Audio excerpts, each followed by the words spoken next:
Hello and welcome back, everybody, to the latest edition of the Quantum Compass. In today's episode, we will be looking at the upcoming Wavespell of the Blue Magnetic Night, which contains a very powerful astrological transit. Mars is squaring Pluto, and at the same time that happens, we have not one, but two kites in play and a yod.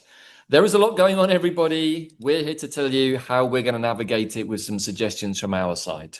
Right, and we'll also talk about Three-Eye Atlas and other comets, which are part of all of this astrological configuration, astronomical and astrological configuration. Alrighty, so welcome back everybody to the latest show. We have a lot of energy patterns coming to all of us right now. Lots of big announcements, lots of things to keep us entertained, distracted, or any of the above. But right now we're mostly concentrating on the conjunction, the convergence that is coming in on October the 14th and 15th, because there is a lot of constellational sky movement at the same time. And we are also looking at the astrological transits. As we start, what is a new moon in this 13 moon journey? Yes, we started yesterday with the electric deer moon of service, right?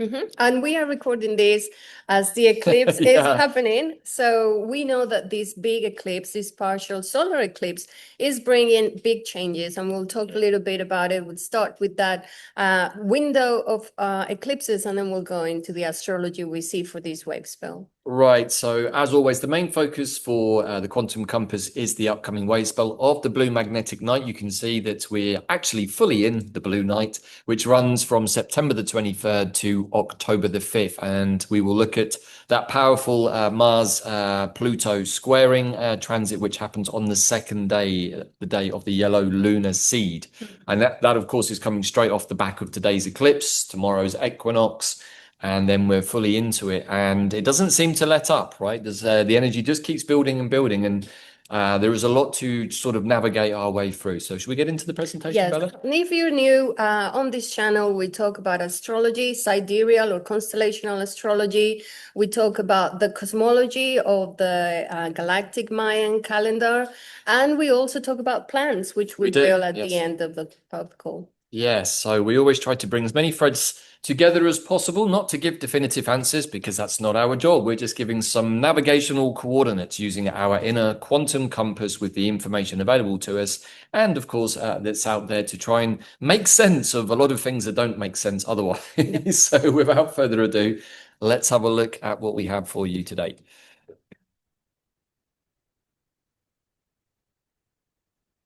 Alrighty.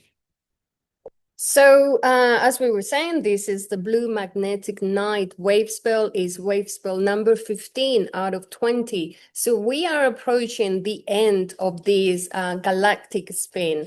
This Wavespell runs from September the 23rd up to October the 5th. And what we've been talking about for a while here on the channel, it's about the harmonic resonance, which is the process of getting into a new frequency, one that is harmonic with our bodies, with the cycles of nature, and with the universe. And all of this process, we've been interviewing some people. I hope you've been following the series called Timeline to Convergence, with amazing people that have been bringing their experience and their beautiful wisdom connected to how to live in that harmonic resonance. Right. So, as Bella said, really recommend watching that series because, from our point of view, it's been really interesting and delightful to A, meet such wonderful people, but also to feel the quality of the energy of their fields because they've been living in the 1320 for, in some cases, almost 30 years. And for those of us that have sort of entered into the space in more recent times and begun our journey to speak to really our elders in this particular material and this way of being has been really, really insightful and actually really inspirational because each person that we spoke to has had quite a different way of working with the calendars, which, to my mind, gives us an idea of the flexibility and the potential of this system. Right. And part of this process is not only the awakening process, the getting to a point of expanded consciousness, but also day by day tool where you synchronize yourself with the energy of the day, with the energy of the time, the true time, the real time, with the stars as well. And what with that universal order, which is always in the way of a spiral and waves. We've talked here a lot about the spiral and and the golden mean, which impacts our biology, impacts our DNA, impacts our consciousness. And the more we all align with this, the more that we will experience a different reality. This is the importance of this process. If we want to reach a point of sovereignty, of freedom, of free thinking, of creating a new earth for all of us, we need to align with what is natural and actually realigns us, brings coherence, interdimensional coherence. So this spiral energy, which we follow through, following the galactic soul kin and the 13 moons and the sidereal astrology, that spiral is the pathway to consciousness and harmonic resonance. Right, and because we have now already completed 3 episodes in the Timeline to Convergence sequence as part of a 6-part series in the build-up to the golden convergence of timelines on the October 14th and 15th, really recommending to go back and certainly watch the first episode with our brothers Ruben and Makua, where they outline all of the mathematics, which really includes a lot to do with the phi number, to show how all of this is actually scientifically backed up. It's not mumbo jumbo woo. There is mathematics and science behind all of this. And to start today, we're going to talk about the energy of the year, which is a year of 13 moons that started on the 26th of July. It starts on that day, which is the day that we realign with Sirius. We are on a cycle of 52 years with Sirius and a much bigger cycle of 104 years. And there is a cycle of a whole back tune, which is almost 400 years. Then there are cycles of 5,200 years. There are many different cycles within cycles. But this year has the energy of the resonant seed, which is all to do with that potential we have within. We're about to be activated into becoming cosmic humans, galactic humans, and all of our DNA is about to start that process of mutation, of change, of seeding our ideas and seeding what we're going to create all together. Right, and as we'll see a bit later on in the presentation, you know, there is an important seed day in this Wavespell. So we have the year of the resonant seed attuning us to the seeds that we want to plant, right, across the year. And of course, we're in that journey with many of you on our channel and of course in our tribe with the offerings of the 13 moons. But also we have this lunar seed day, which is when Mars squares Pluto, which of course lunar is catalyzing. So there is a lot of energy here to think about in relation to each other. And this particular energy of the seed, which is for the whole 13 moons, is a process of self-germination, of creation, a gestation process. And what is beautiful about this is how it aligns with everything that is going on in the sky. The constellation of Virgo, which is where the sun is at the moment, and Mars and Mercury, and soon Venus is going to join as well. All of this process of gestation is happening in Virgo, which is the feminine energy in the zodiac. When you think about the 13 signs, Virgo is that mother goddess energy, and is where all of this activation with Atlas is going to take place for the next few weeks. Also, the process of the activation or the timeline of convergence is going to happen also while the sun and all of these planets are in that place of Virgo, which is a huge constellation with over 1,200 galaxies and black holes. So it's like a place, it's a womb space. And when we talk about the blue night, we're talking about the cosmic womb as well. So all of it is going to interconnect. So this is the layout of the 13 moons, is 13 moons of perfect 28 days each. So not like in the Gregorian, which are, it's an artificial time with, there's no symmetry, there's no wave spiral or coherence to it. This one is absolutely perfect. And so we're entering this third moon, which is called the electric moon. And the electric moon has a beautiful totem, which is the deer. And with the energy of the deer, we're thinking about reconnecting with our intuition. We also can think about adaptability, balance, and spiritual guidance, which I think is very much needed at this very important moment of convergence. Right, so as you can see from the dates, we've literally just entered into this moon after the Scorpion lunar moon of challenge, which did throw up some polarizations in the collective narrative, but now we have these beautiful animals, which we're blessed enough to have in our garden. And it's a slightly difficult relationship because I like to eat my plants, but I do love having the deer around, particularly the young. They're very cute, really, when they sort of jump over the fence. So if you feel connected to this energy, to this totem, we definitely see them every day if you get a chance to see them. It's the energy that is inviting us to spend more time in nature, to walk in the forest, to practice gentleness, to reflect on how you can show more kindness, not only to yourself, but also to others. Also to trust your intuition. When you're faced with a big decision, pause and listen to your inner voice. This is part of what this beautiful totem teaches us.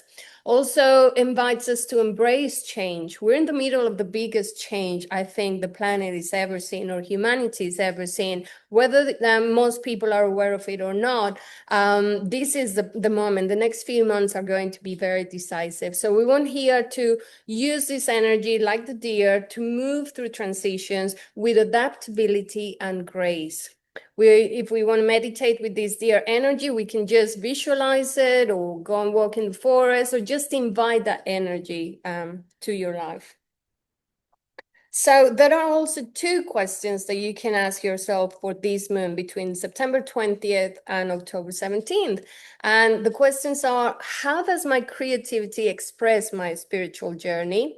And how can I best serve? How can I be of service to others? Whether it is to your family, friends, or maybe you have an idea, something you can share that will help other people. Because this is an electric deer moon, the moon of service and activation. And this is what I feel is going to be happening. I mean, the timeline of convergence happens during this moon. How amazing is that? Very, and I love that image you've used on the left there. I mean, we're going to talk more about this in our presentation into our 13 Moon Almanac later this week for all of you who are a part of that. But just briefly, from my experience, the deer medicine is part of the Huicholi culture of Mexico, where it's deeply connected to grandfather peyote. So we'll be covering that too. This is certainly a time when we, I suspect, could do with the grandfatherly and grandmotherly energy as guidance at this very sort of pivotal point as we humans sort of go through a maturation process, I would say, and grow up from being young teenagers into young adults. And so I think this is a very timely moment to connect with that beautiful, pure quality that which only people consider the deer medicine, the blue deer, to be the purest of the pure, which is why they like to heal with it. It's not only in Mexico, No. in Europe, the Celtic people, Yes, true. the many different cultures have connection to the deer, very close connection to the deer. That's true. In fact, in Britain, it's connected to Herne the Hunter, a forest being, and somewhat also connected to Chanunos, also connected to fertility due to the rutting season of the stags, very fertile animals. So we've talked about the 13 moons. The next part is talking about the soul kin or the sacred round. It's also called the galactic spin, which is a 1320 frequency, 13 tones, 20 signs that are reflected in our body, in our fingers and toes. In the 33 vertebrae we have, 20 plus 13 is 33. The 13 articulations in our body. So all of this system is already reflected in us and in our DNA. So the more that we engage with it, we activate and upgrade our DNA, and we actually synchronize our bodies with the Earth and with the rest of the planetary system as well. All of our galaxies in the shape of a spiral, and that is exactly what we're trying to resynchronize or realign with. So as I mentioned, it's 260 days, 13 times 20. And 260 days is the period of a gestation of a baby, but it's also the process of the corn. That is why it's so key. It was so key for the Mayan and even for the Olmec, the process of following this gestation process, not only for food, but also as connection to us and the human beings. In this system, there are 4 colors, 4 directions, and you could also think of it as red corn, white corn, blue corn, or black corn, and the yellow corn. And then in the center is the energy of integration of Hunabku, which is connected to the center of the galaxy. So this particular wave spell is located here in the fourth castle. We start with red when in the east, and we move to the north white, then we move to the west blue, and now we're in the south with the energy of the earth, of ripening. But within this, the third wave spell is the blue night. And it's within this wave spell that we're going to have the convergence of timelines, which happens here on the next wave spell. So we want to be paying attention. This is like the preparation before the big moment.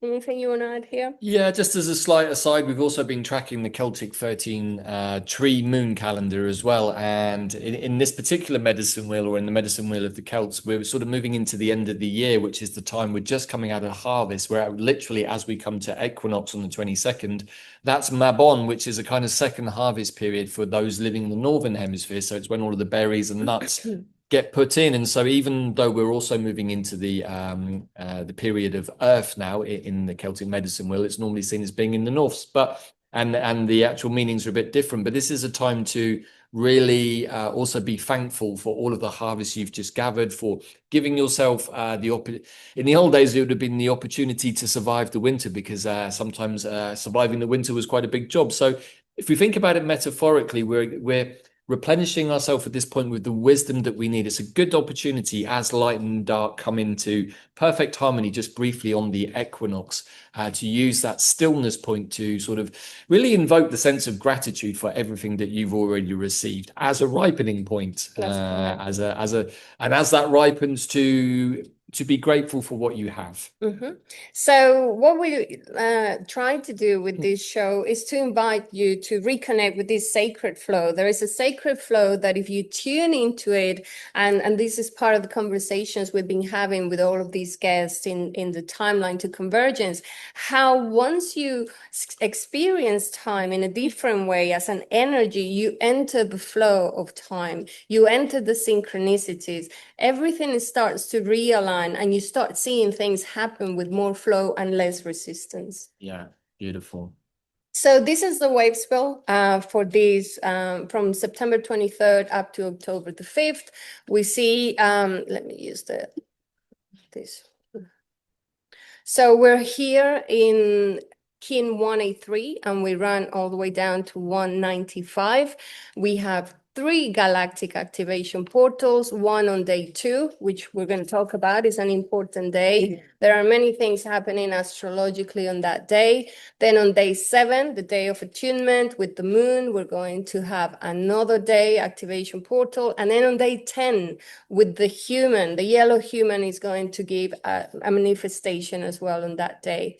And here you can see in gold, I've highlighted the golden convergence. It's just a few days away, and we want to be paying attention. We want to start thinking, what are you going to do on that day? Even if it's by yourself at home, at least have an idea of what is in your heart for you to be able to receive this convergence or do this shift. Right, and as we were sharing with our tribe just yesterday on the call, this is a very weird sort of moment of the astrology, because the eclipses flip everything. And even though today is actually a partial solar eclipse on a new moon, there is light. And we worked with the Black Moon Lilith Flashpoint early this morning to use this new moon with the light that is available from the only partial solar eclipse to instantly manifest our intentions.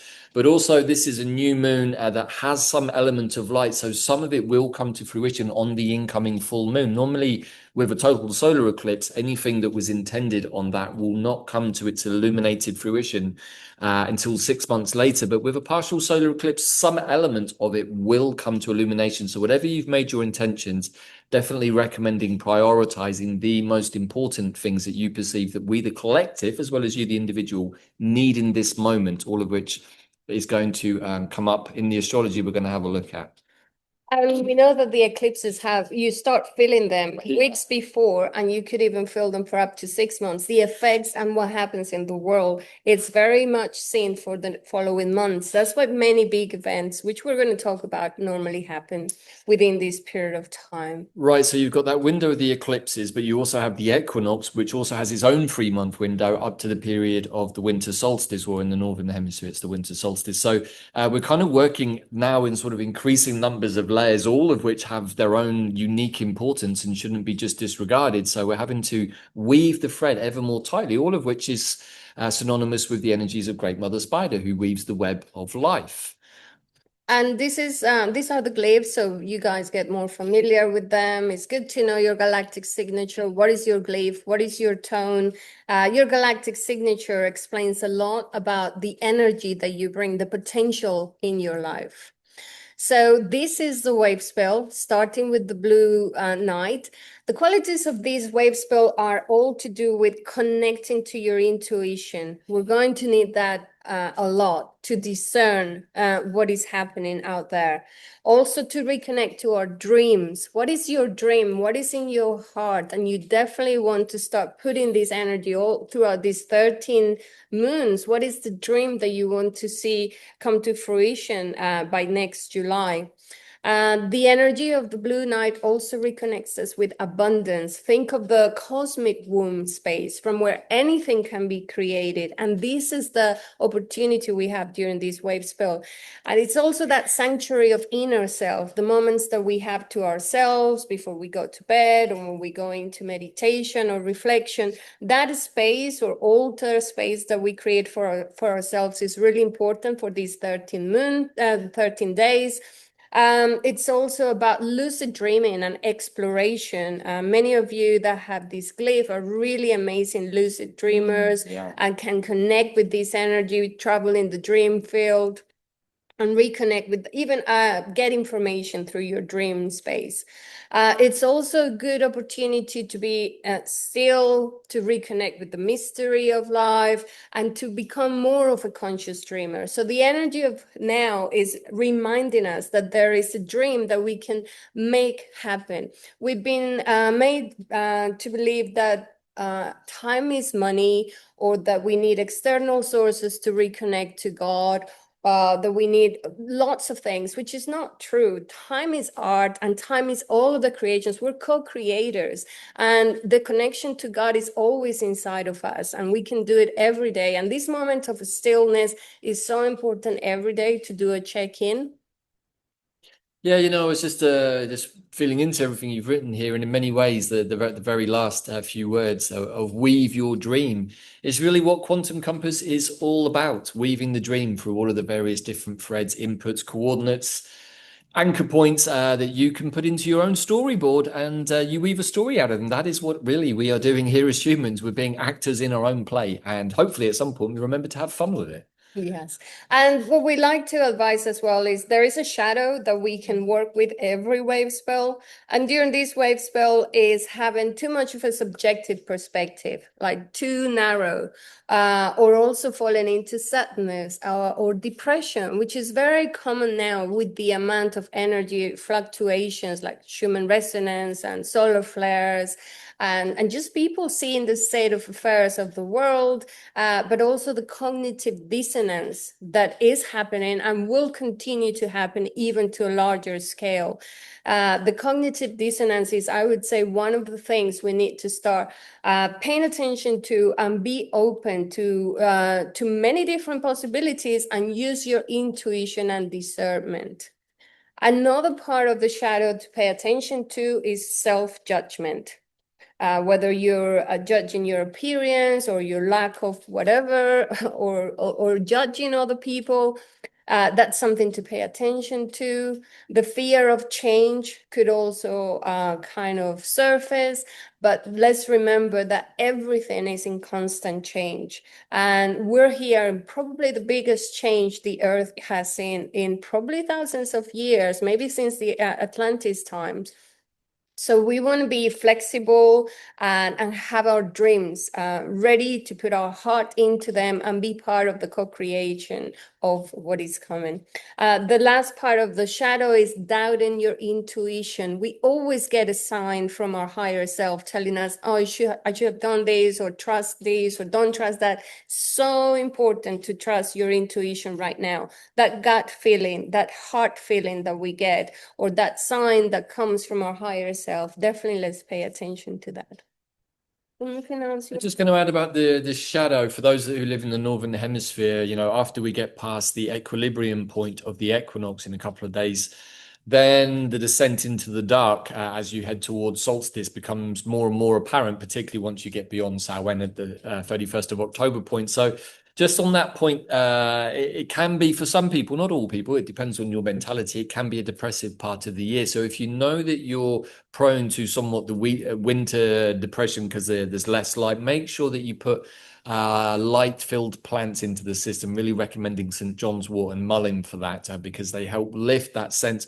For other people, it's actually a pleasure to go descending into the womb space, which is what the dream is all about. So just be aware if you do suffer from that, just to adjust your perspective on how you view it, rather than seeing it as descending into the dark and the gloom.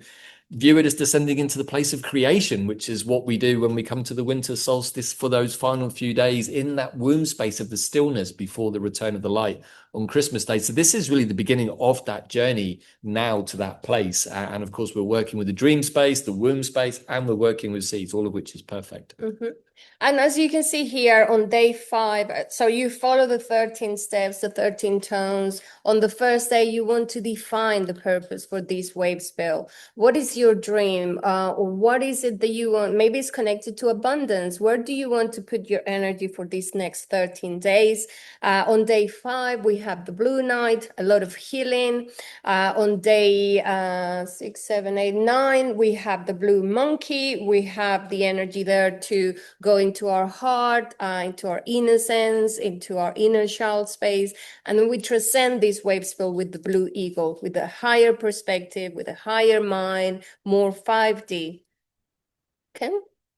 And these Wavespell, what you can do if you're not familiar working with a Wavespell, all you do is ask yourself one of those questions. There is a question for each day. On day 1, what is the purpose? How do I call forth the resonance of my true vibration? Could be the first question. On the day of challenge or day 2, there is a different question, and so forth up to the 13. Can we just go back a couple of slides there? And okay, so those are also the 13 questions for the 13 moons. So you can use it for the 13 moons or for the Wavespell. I just wanted to here. So just making a note, as much for myself as for all of you, of the galactic activation portals incoming on this cycle. So just to help me review them, Bella. So it looks like we have one on day 2. With the seed, so it's the lunar seed on day 2, is the resonant moon on day 7, and is the planetary human on day 10. So on each of those days, we have easier access to the information coming from the Galactic Center. Those are Galactic Activation Portal days. So I often find, I've been tracking this now since we've been using Zolkin to see what are the energetic differences of the Galactic Activation Portal. And I do find that on those days, there's often a higher degree of downloadable information than there might be on other days. I'd love to know more from people who have a galactic activation portal on their Kim. So I have it. I know that Ruben has it as well. And it seems like it facilitates the understanding of these kind of systems and more information. So it's like you can see a little bit more or at least access a little bit more. Exactly. But I'm sure that many people can as well. Yeah, so that's just what I wanted to point out there. Right, so let's go to, so that's it for the 30 moons and the galactic Solkin.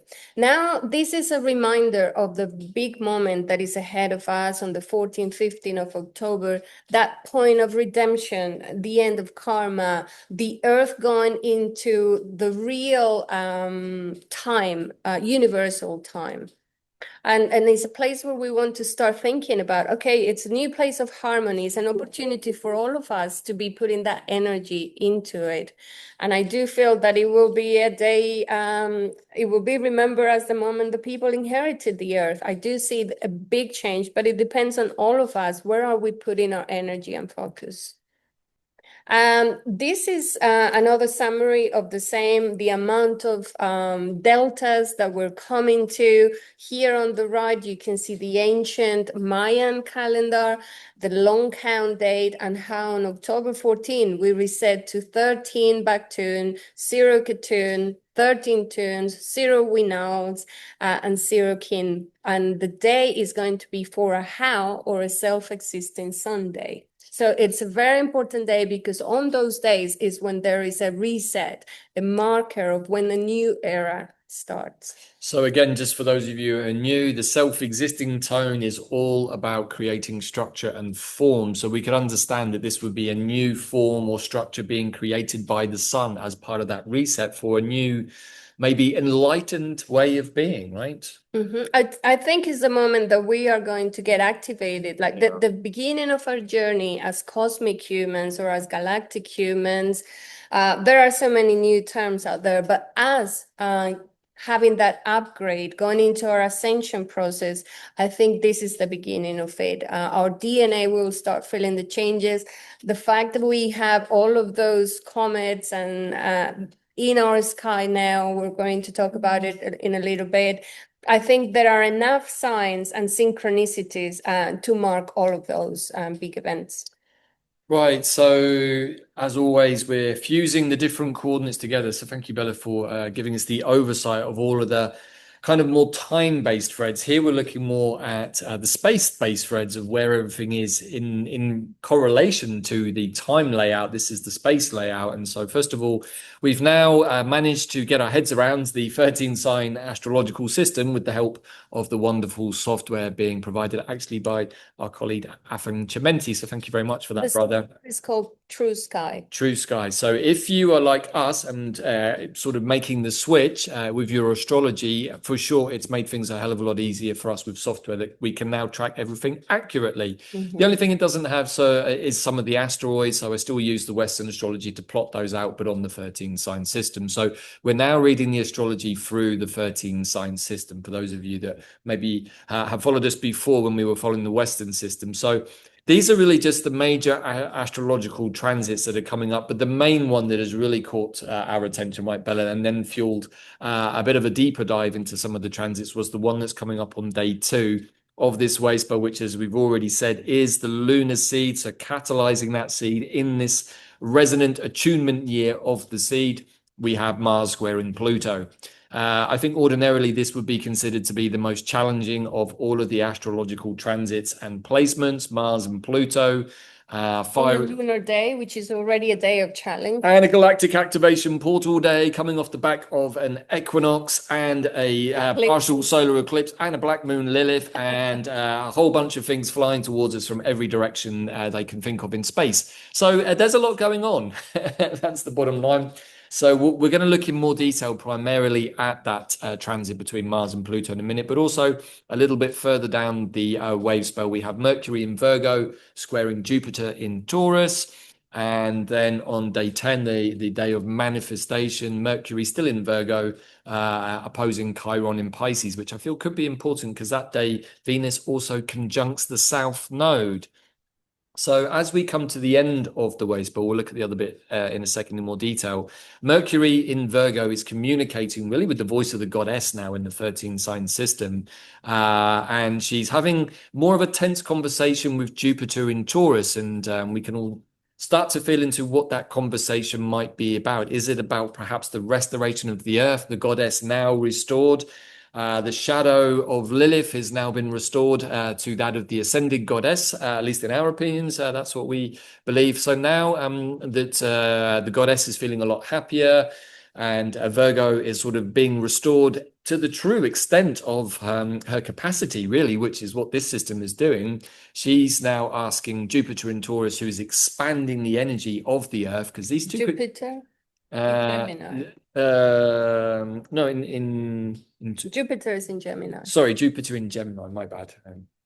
Jupiter is in Gemini. So which way is the conversation going? We can understand that maybe the goddess is saying there is a choice point here. Do you want to continue to devastate the earth, or do you want to work in harmony with Mother Nature, which is really what Virgo is all about? So there is a communication coming across the void, we can say somewhat there. You have any thoughts on that, Bella? I'd like to show here the opposition of the Sun to Saturn which seems to me that it's Saturn is in Pisces in the true sky together with Neptune. And when we have those planets there, it feels like there is a dissolution of time. So this is a perfect opportunity for a convergence of timelines.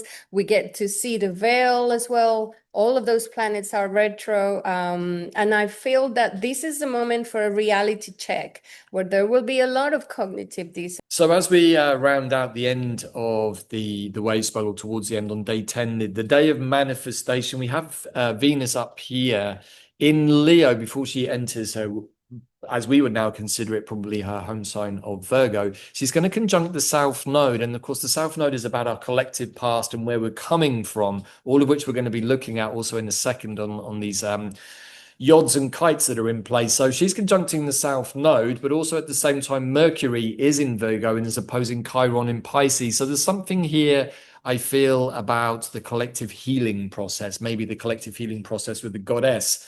Maybe with Venus being in Leo, we're getting something of that over yang energy of the Leo energy, but with the more yin of the goddess, of the feminine. Perhaps that now is wanting to come to balance, Bella, in the past, so that we can bring it into the now and into the future as a different way of existing here as humans. We should also talk a little bit about Pluto. Are you going to talk? Yeah, so we're just gonna. So that's just the major transits for this Wavespell. But quickly, Mars in Virgo squares Pluto in Capricorn. Now this is, I think, quite a major piece that is incoming. That it, I think, as we looked at it earlier, is going to trigger a bunch of things. So just to give you the overall flavor, Mars in Virgo really equals a practical, a detailed, orientated approach to life, focusing on routine service and methodical approach. So, of course, Mars is hasty, but Virgo is disciplined and precise. Mars always wants to go ahead, but Virgo's like, hey, we need to check the details, make sure everything is where it needs to be. However, if we combine them, this gives us the quality of hard work coupled with precision and discipline. That is the benefit of Mars and Virgo. So it's actually quite a harmonious interaction. This is the time to act on your ideas with the unique combination of energy and foresight of your ideas. Mars in Virgo squaring Pluto in Capricorn. So if we look at Pluto in Capricorn, this can be seen as a drive for deep fundamental transformation of the power within of your own structure, but also of authority and established systems. Of course, Capricorn representing top-down hierarchy, corporations, and governments. And this is about the transformation of those organizations and the exposure of corruption. So really what Pluto is doing here is saying it's time to grow up. You're no longer the teenagers who can point at mummy and daddy and blame them, but not really have any hand in how to resolve things. You're now being given the opportunity to step up with maturity, to take responsibility. And Pluto asks of us no longer to stay silent in the face of the abuse of positions of power. Yeah, with Pluto in Capricorn, which is where it is in the true sky, we're talking about control and obsessive use of power. So that is things to pay attention to. We will be offered a series of tools and options that we need to be very discerning of, always making sure we don't give our sovereignty and freedom away, and instead use the bright side of Pluto in Capricorn is a construction of something new. Let's remember that it was while Pluto, and I'll show the charts in a minute about when the Declaration of Independence for the US happened, it's at the same degree that Pluto is at this moment. So I want to show a little bit about that. Also to mention that Pluto is out of bounds until November the 18th. And when Pluto is out of bounds, there is been studies about how if you go back in time, there have been moments of upheaval, collective upheaval, and irreversible changes. And I think here's where we find ourselves again. Right, so interestingly, looking in more detail at this, because a Mars and Pluto square is normally a point of quite deep, severe, combative friction. That is how it's often described. But if we just take the two components, Mars in Virgo and Pluto in Capricorn, at this moment, they actually work pretty well for us.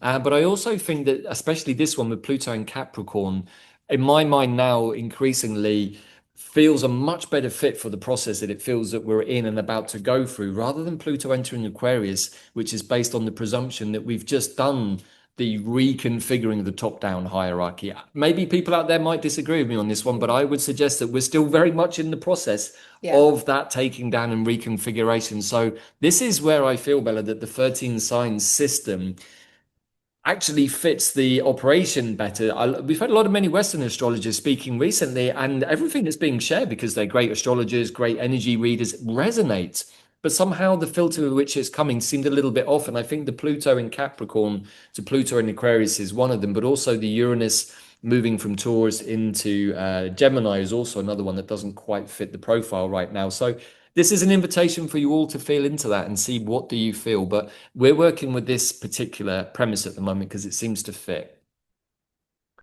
So we're going to bring up the charts in a second to look at this in detail. So in fact, we'll just bring those up now. We've brought up the one on the left is the chart for Mars squaring Pluto, which you can see over here on the right-hand side. This is Left. well, yeah, so this is on the right-hand side. Then over here we have Mars conjuncting the moon on the left. We'll have a look at those in a second because we also have some other things going on, quite powerful, important things. We have two kites and a yod, hence the finger of God picture on the right. That is what a yod is commonly known as. So kite number one, as we've identified it, consists of the nodes, the north and the south node forming the central axis, with Jupiter forming the trine that is set across that, with the nodes, of course. And then on the other side, we have a black moon Lilith, also conjuncting at the same time the asteroids Sekhmet and Atlantis to form the kite. And at the apex point on the south node is also conjuncting Orcus. So there's a lot to think about on that one. The second one is equally as potent and as powerful, maybe even more so, because it's forming on the axis of the sun, opposing Neptune and Saturn. And the sun at this moment is also in that very tight conjunction, as it has been for a while, with the asteroid Quetzalcoatl, who's very much a part of everything that we look into and talk about here on the Quantum Compass. And that is forming the kite with Neptune and Saturn, which are trining Uranus and Sedna on one side and Pluto on the other. And these are all pretty tight conjunctions and not having to be stretched to fit. And then we have the yod, which is the finger of God, which has Mars and the moon at the apex in exactitude, pretty much to the minute, which is incredible, which is being squared by Pluto, as we're going to look at. But on the other end, the basement has Uranus and Sedna in a sextile with Neptune and Saturn, thus creating the base. So it sounds like a lot to take on board. And to make things a little easier, I've used a nice highlighting pen on the left-hand side so we can track it a little bit better. So where do you think we should start, Bella? Because these are all quite big and they're all moving at the same time. Let's start with the one you spotted, the yod. Okay, yeah. When we talk about yods, we're talking about energy that brings powerful drive for spiritual growth. And we see that the peak of that is going to be with the moon. And so if I just bring this up here. It's also connected to fated life purpose. And this is with the moon there, it means for the collective. To me, it's talking about a whole new destiny or life for all of us, with profound challenges, with a sense of urgency, destiny, but through a bit of discomfort. And I think that discomfort is going to be the cognitive dissonance that is connected to what's about to happen.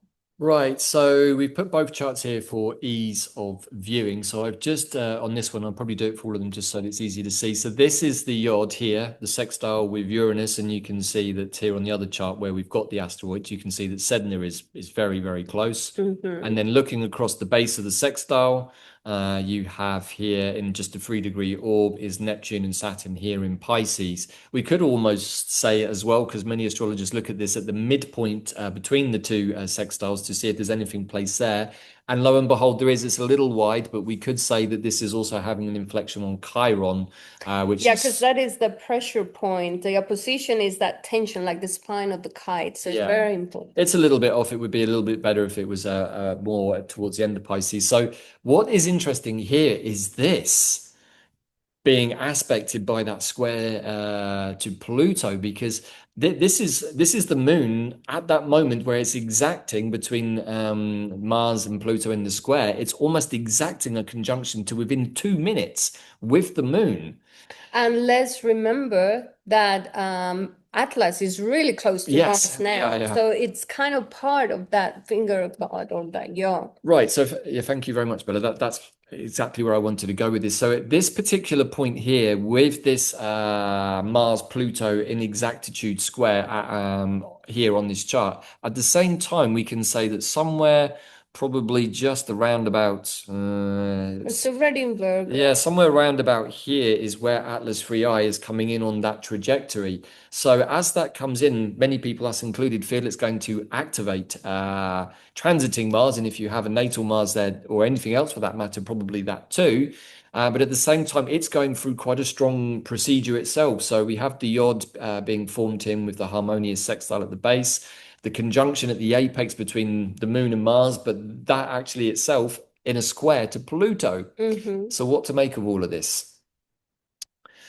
That is the big question for today. So I think if we think about the harmonious aspects at the base, we've got Uranus working with Neptune and Saturn, really, I think, helping us to come up with a new way of existing, because Neptune and Saturn have been having this long conversation in Pisces about how to restructure the nature of time, how to restructure our world, maybe restructure our world and time with more of a spiritual bent, as the way that Neptune would like to do it. And because Saturn's in Pisces, he's a lot more amenable. He's sick of feeling seasick, and he's asking Neptune for help to steady the ship. So that to me feels like a good conversation at the base, and it's being assisted by the wonderfully maverick, impulsive, and sometimes unique approach of Uranus, all of which is then going to be reflected to the apex where it's meeting the Moon and Mars. So fiery Mars meets the more emotional qualities of the Moon, but is being offset by this thing about power and the misuse of it coming from Pluto. Mm-hmm.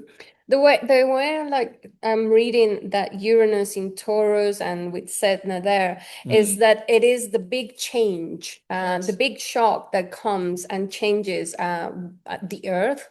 All of us are going through a mutation process, an upgrade process.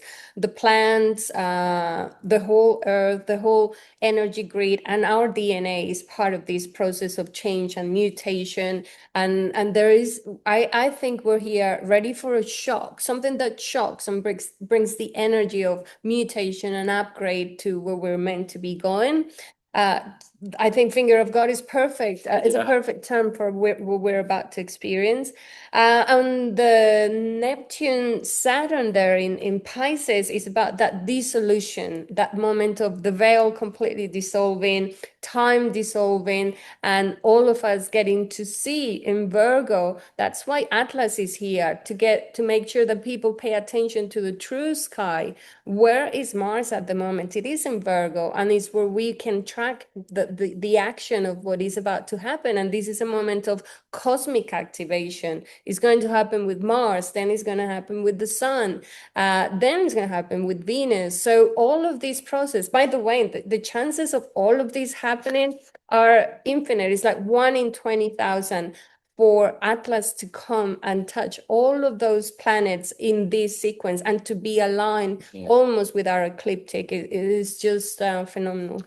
Right, so with the Yod, there is this sort of sense of destiny, of fate, of something that needs to be brought to a resolution. And the apex is normally where the resolution of the energy is being directed. And that's why people like to look in the opposite direction to see if anything is being affected. So we could say that this is also to do with some wider aspect of healing. It's not necessarily the primary focus, because at the point here, the primary focus is really about the sort of the planet of action, the drive and willpower, the very warrior like Mars coming up against Pluto, the one who tells us about the corruption and misuse and abuse of power. So really, I think what is being pointed out here is this needs resolution to ensure that all of the stuff, the good stuff at the bottom, can actually be expanded into. How do we get to take down the original system and structure, replace it with something spiritual? How do we do that with the energy that is needed, but balancing the emotions of the moon, but offsetting what we know coming from the past, from Pluto showing us previous systems of power manipulation? So that's the Yod wanting to resolve itself, which in itself would be pretty full on with that square between Mars and Pluto. But that's not all. There are two kites to look at, and they're also equally as important. So let's have a look at those. We'll have a look at the one here in green first.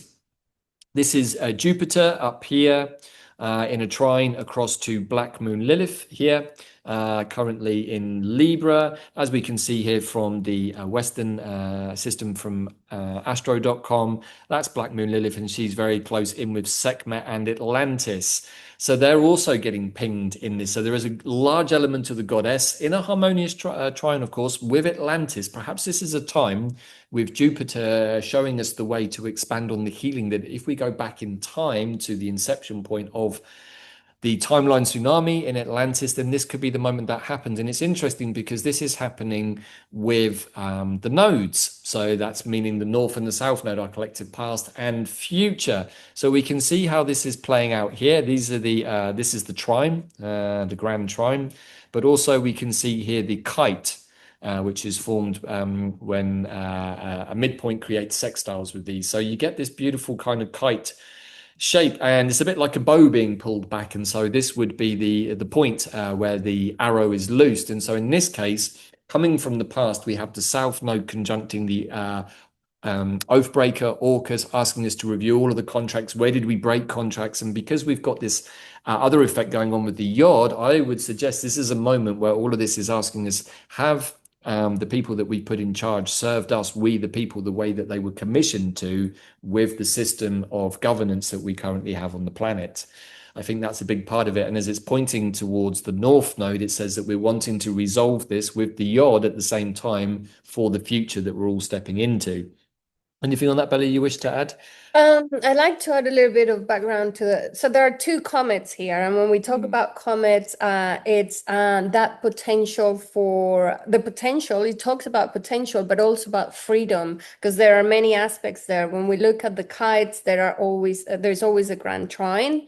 There is an opposition, which is the spine of that kite, and there are also two sextiles. So there is a lot of harmonious energy that I think is pointing at awakening. What I do see with all of this geometry, I know there is a lot here, but I think if the message is to be to take away is there is a big potential for awakening, a new reality, a new destiny for humanity, and it's, are you paying attention? Are you ready to be discerning and to also connect with your intuition, because this is the moment of the shift, and we need to be present and be able to be paying attention to what is being shown. Discernment and cognitive dissonance is going to be huge, I think, for the majority of people. I'd say 80% of the population that don't pay attention to astrology or consciousness or anything that you guys that watch these shows do will be probably facing a lot of that. Right. So that's the second part of this. I mean, I'm seeing it really as a series of cogs all moving at once, and these ones are getting more and more complex with what they include. Yeah. And so the third one, I've actually just spotted a fourth, which I'll allude to in a minute. It's not. But It's too much. these ones are all really, really tight in their conjunction, so I think they should all be taken really seriously. The third one here in the mix is laid out by the blue trine here, which is Pluto across to Uranus and Sedna, as we've already said, but also really across to the Sun, as we can see it a little bit better here. Sun still conjuncting Quetzalcoatl and in a very, very wide orb to Mercury. So that's the actual golden trine. Then we can see here the bow at this end pointing here towards the sun, and the inflection point of the bow with the arrow is being held here by Neptune and Saturn. So this is so if the Yod was really more about the yin principles with the moon balancing her energy out with Mars, then we've got, I would say, a more yangy expression, intellectual, maybe more outward expression wanting to come through here. But it's all harmonious, remember, because a kite is made up of a trine with two sextiles forming the bottom part of it. So these are all harmonious aspects. So this is all good. In fact, both of these kites are good actually to help us resolve the slightly more challenging apex point of the Yod. Yes, and that focal point being the sun is where all of the gifts of that grand trine are channeled. And when we talk about the sun, is our self-expression, our light. And so I think that this is going to be a very favorable height that is showing us where the energy needs to be actually expressed. Right. I think this is all important and perhaps also not something many people are looking at, but this ongoing conversation, a bit like when Quercus was talking with Yeshua, the asteroids, that went on for quite a while because they're very similarly paced. We have Quetzalcoatl, this kind of personification of many things, including Thoth, but also in some people's minds, Venus. The morning star. And as we're thinking about the future and thinking about where do we take our spiritual impulse from, maybe rather than the gold disc in the sky that may or may not be our sun, maybe taking our impulse or the way that we direct our time as art, but coming from the heart of Venus, which was very important to the Mayans and tracked studiously, might be actually the future for us. I agree. So those there's a lot more to discern. I mean, you think about that last kite there; it has double placements at all ends of it, really. But also, if you just look at the placement here, this is the kite that we're talking about. You have here Uranus actually in an opposition. If you look here, it's more clear. Uranus is in a pretty tight opposition to both Juno and Hidalgo, and even Vesta on the opposite side. So you would also consider that to be a kite. I mean, it's only a 2-degree orb either way, so it's also pretty tight on that one. So that would be Uranus at the apex, working with the more feminine energies of Juno and Hidalgo and that warrior impulse, which is also coming across to the Pluto Mars energy. So I think that what we're seeing here is no matter which way you turn the chart, left, right, upside down, there are plenty of angles, all adding up to really 2 or 3 key points. And let's just move on. Stuck. Let's just bring this down. There we go. Okay. So into that Grand Malay, we have, of course, the Free Eye Atlas effect, but no longer is Atlas alone. He has friends on board. Hopefully they're friends. So Free Eye Atlas will fly by closest to Mars, apparently on October the 3rd as an interstellar object.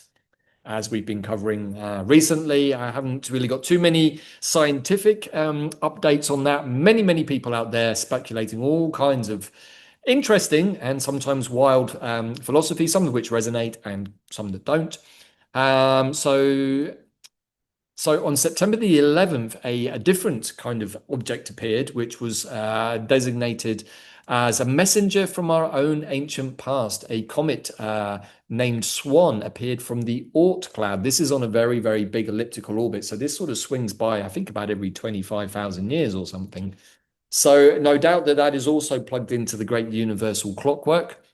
And then on top of that, we now have a comet swarm that has emerged, which includes Swan, the Free Eye Atlas, another one called Stereo, Le Mans, Pan-STARRS, Neat, and K1 Swan. Le Mans or Le Mans? Le Mans, Le Mans, I don't know. Le Mans sounded a little bit more continental, but it could be lemons to be fair.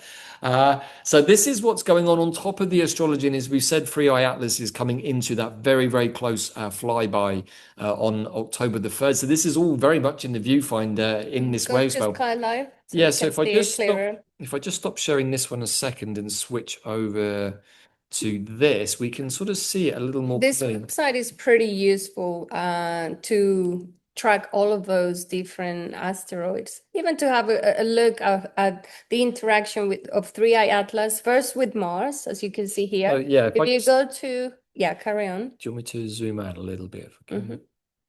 There. So you can see Atlas. If you just change the dates. So this is moving through a day a second. So it's giving you an idea of how all of this is moving now in relation to us. So it's really close from the 1st of October to Mars. Yeah, in fact, if we just go back to the 3rd of October, according to their calculations, it does indeed look as if I that. think even from the 1st, there is a conjunction So there. you can just see it there. Yeah, there. Yeah. So this is how it's playing out through October. We can see all of these different things moving around. We can see just up here just how close some of them are actually passing to Earth. The Swan is moving quite close. The moon. So there is also an interesting phenomenon that has been talked about on some of the channels, including coming from the scientists, that there will be what they are calling a solar blackout of the information coming from 3I Atlas between October the 8th and October the 18th, which of course covers that convergence period. So that seems a little suspicious, given that we've been putting things up in the sky and sending probes all over the universe for quite a while now, that we can't get a reading on something that is happening just on the other side of the sun. Apparently, it's beyond their control, so we'll just have to go with that one for the minute. But it does seem curious that all of this will be happening during this period. And of course, some of you may be aware of this, the relevance of 10 days of blackout. Does it mean the same thing? We don't know, but it's just all interesting subplots to what is becoming quite a big theatre performance at this point. So this is how it's been playing out. This has taken us up now to the early part of December as they move on out. So did you also want to have a look at the stellarium, Bella? We will have a look in a minute. Okay. Are you done with the Yeah, I'm done with others? this one. We'll go back to the slideshow a second. Yeah, did you want to say anything more about this at this point? Yeah. Well, I have here a slide of a stellarium just to show where Atlas is at the moment here, very close to Mars by October the 2nd, but also to give a quick look at where everything is. Like most of the action going on in the next few weeks happens here in Virgo, which is what I wanted to show.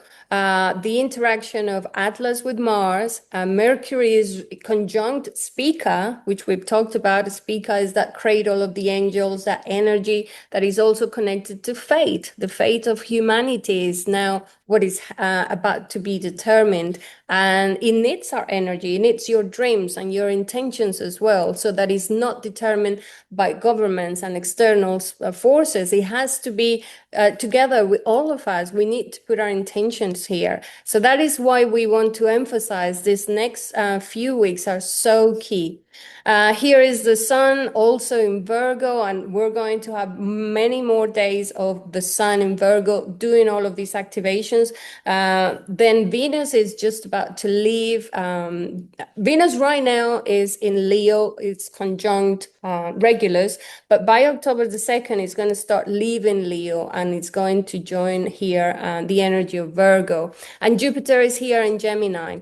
So it's for us to start getting used to the true sky and how we can then look at the charts with a different, with the information. And it makes a lot more sense to see that Virgo has actually 48 degrees because it's a massive constellation. So is Leo. So this is what I wanted to show. So this really caught my attention this morning when I realized that on the left, we have the chart for the Declaration of Independence for the US on the 4th of July of 1776 at 5:10 p.m. And at that moment, we had Pluto at 0 degrees of Capricorn, which is exactly what it is at the moment. We also had Chiron in Pisces, and Chiron is in Pisces now. We also had Uranus in Taurus, and Uranus is in Taurus now. And we had Jupiter in Gemini, which is where it is now. So I saw that there were so many synchronicities and so much information that is showing us that the changes are going to be large.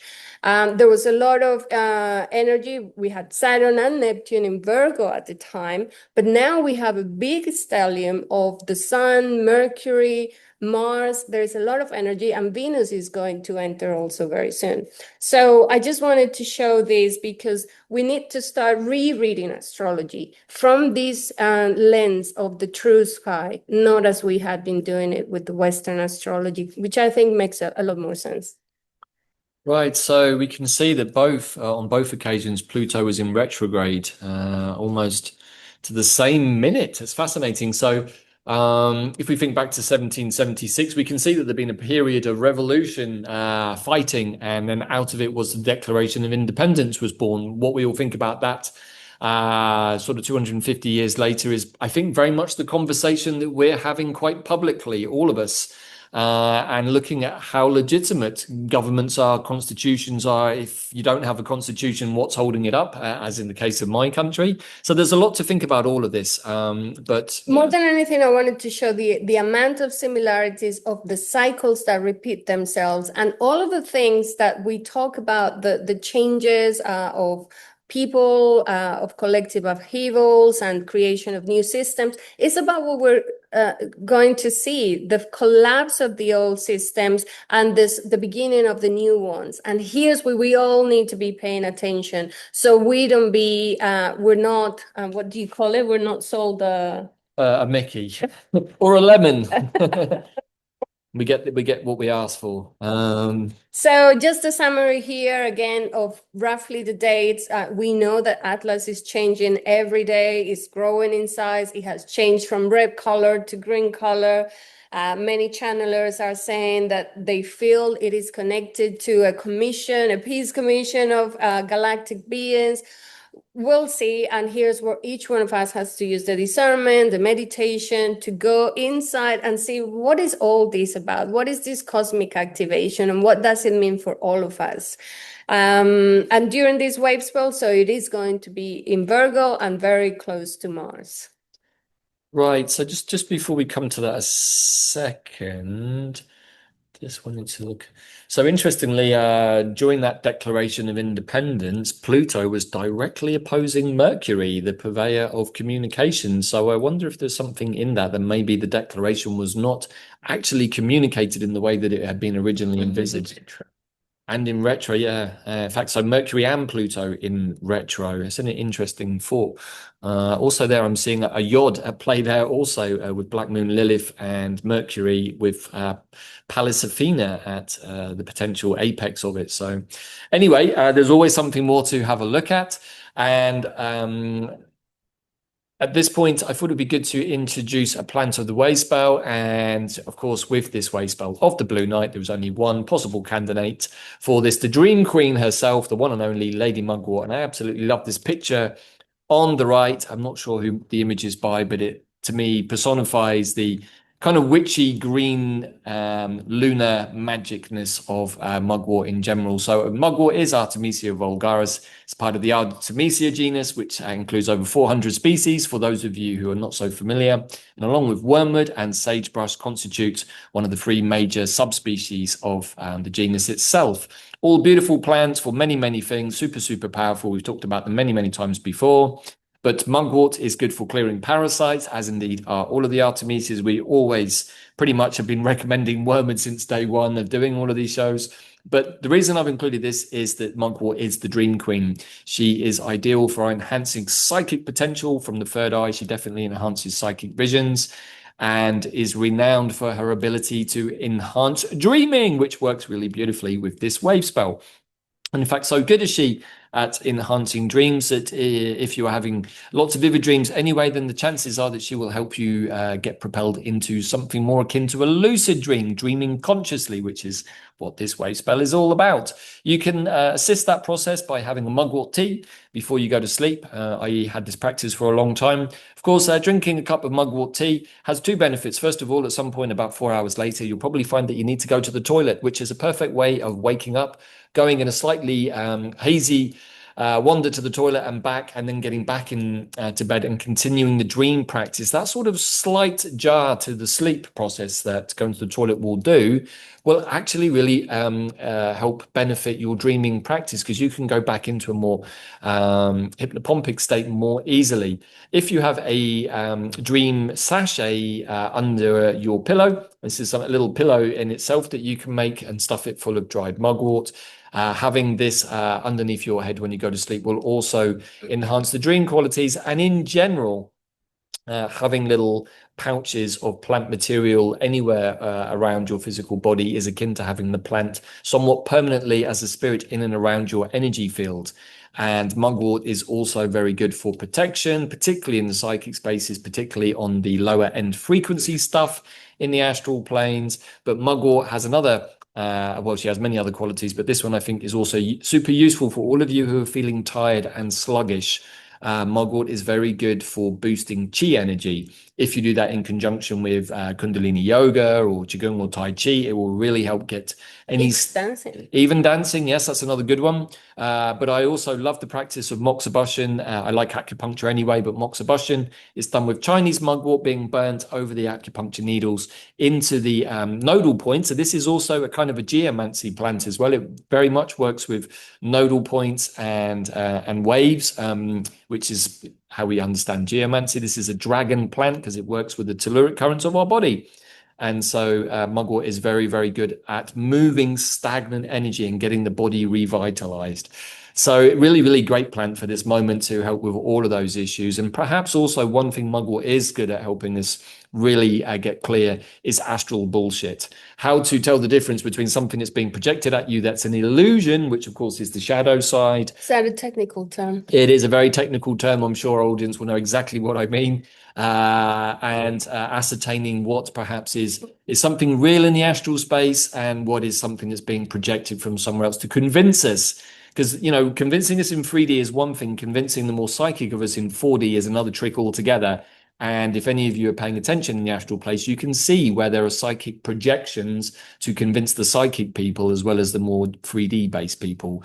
This is where we need to call on plants like mugwort to help us just sift through what is actually going to work for us and what maybe is a bit of a trick. So I think that's really it, Bella, for today. Yeah. Thank you guys for paying attention for this long video, but we felt that there was a lot there, and we're building up to the convergence of timelines. So there was a lot that we wanted to make you all aware of. And so this is, it feels that we have entered the portal of this big fundamental change for us, for the planet, where the banking system is changing. We're going to be introduced to crypto more worldwide, maybe a lot of technology to do with biometrics and many things. And we need to be discerning. What is this? Is it going to affect my sovereignty? We need to be paying attention to all of that. We see many changes in legislations and governments. We just heard about what's happening for the Middle East. There is an ET disclosure that is going to happen within the next 180 days. We're going to learn a lot about our galactic history. Many of us have been researching it, but all of that is part of these next few months where we're going to see a lot of this information come out. And we're going to learn more about the nature of our reality, how powerful we are, how our DNA is getting activated, and how we do create our reality. But because of the amount of distortion and distractions, most people are creating for a few.